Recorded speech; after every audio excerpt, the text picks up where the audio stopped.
Kira ibu lamun urang berehan teh kadang-kadang beda jeung Allah berehanananya.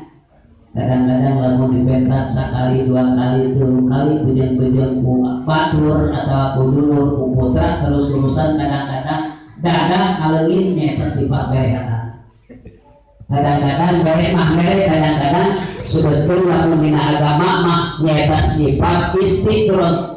Mere mah mere bari osok itu osok darah berarti orang teh kira-kira ngesasukeun jelmaan berehan atau acan lamun teu acan kira-kira urang bade kumaha ayeuna teh sebagian bawang Allah dina Al-Qur'an Allah marobah ka hiji jalma terkecuali eta ngarubah diri pribadina lamun urang hari selamat aya bakti dunya akhirat nyaeta urang teh kudu aya sifat berehan. Nah karena sabujeng-bujeng kurang harta nah anu dibikeun, bujeng-bujeng kurang ilmu nah anu dibikeun. Kadang-kadang juara urang lain urang.